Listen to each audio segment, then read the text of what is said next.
And this morning, President Trump is expected to announce a new public safety initiative in Washington, D.C.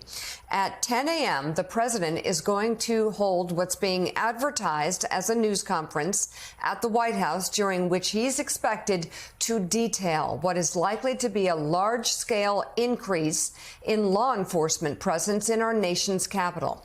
Officials tell NBC News President Trump is considering deploying up to 1,000 National Guard troops, but they say the decision is not final and no formal orders have been signed yet. The troops would likely be used to support law enforcement with tasks like protecting federal property. They are not expected to directly engage in policing the public. A spokesperson for the mayor of D.C. says the White House has not briefed them on any plans to deploy the National Guard. In a series of social media posts yesterday, President Trump decried safety in Washington, saying he would move homeless people, quote, far from the Capitol and put criminals in jail.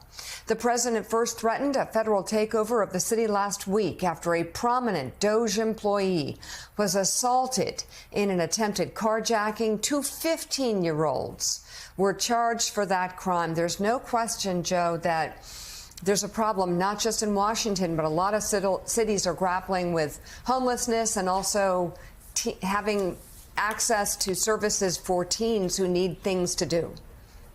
Yeah, I mean, quality of life issues obviously have been terrible in a lot of American cities since COVID. John Lemire, though, Washington has had problems for years, for decades. And I must say, even going back to when I worked there 30 years ago in Congress, I always wondered why Congress didn't take more of an interest in making Washington, D.C. safer. At the time, Marion Barry would say, the mayor would say, well, crime's not really that bad in Washington, D.C. if you don't count the murders, which sort of reminds me of the New York Times article yesterday that was talking about how crime has dropped in D.C. substantially over the last 2 years. But then, of course, at the very end noted that Washington, D.C. ranked number 3 in gun homicides in the United States. Let me say that again. While we show 26%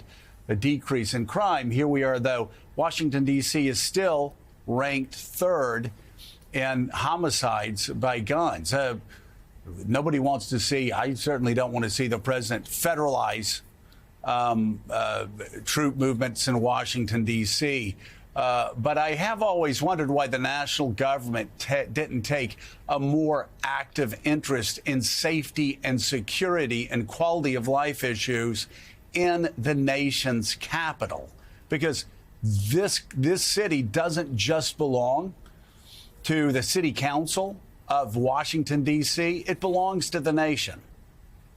No, that it certainly does. And the statistics tell us sort of two stories at once. You're right to highlight the rise in gun homicides. There was also a wave a couple of years ago, a high-profile wave of a lot of carjackings in Washington, but the overall crime has gone down, as we just noted there. Washington, a city that I'm in a lot, certainly post-pandemic, like a lot of big cities, really there did feel like a sense of decline and a sense crime. Not only crime was up, a sense of sort of menace was up, but a lot of that has improved in the last year or so. It's unclear how much the president himself sees of Washington. He doesn't travel out very much beyond driving through a portion of it on his way to his golf course in Virginia.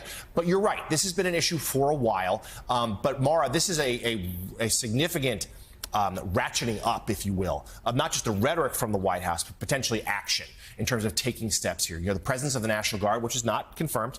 Were the National Guard deployed here? We certainly know what happened when they went out to Los Angeles earlier this year. That raised a lot of emotions for people. There's reports of the FBI agents. A lot of them have fanned out in the streets now to combat crime. So certainly trying to bring crime down, a noble effort. But what do you make of the way this is being done? Yeah, I just don't know that it's a noble effort in this instance, because I don't believe that Donald Trump can be trusted to do this. It is disturbing to think about all of these federal agencies and law enforcement being deployed in this way against American citizens. They shouldn't be policing. That's not their job. And of course, crime is a major issue, and quality of life, as Joe said, is an important issue. I think the best thing, and of course this isn't going to happen right now, but I personally believe that Washington, D.C. should be its own state and should have local governance that is accountable to the people who live there and pay taxes there. Now, barring that, I also have to wonder, crime is a serious issue. Again, no matter who you are, you want to know that your community is safe. But how much of this is about grandstanding, is about Donald Trump just bashing cities because this is another point of distraction for him, with the Epstein files, with anger that he has domestically over this meeting coming up with Vladimir Putin. There's a lot of things that he would like to distract us from. And so bashing cities has been a go-to thing for him to do. Also, the discussion of homelessness. Homelessness is a serious issue. It's a quality of life issue, first for the people who are unhoused, and secondly for communities who are affected by it. But nothing that we've heard from this White House so far suggests that he actually cares about these people or improving the situation. The fact that the mayor and the city council haven't been brought in should be the first red flag. All right, so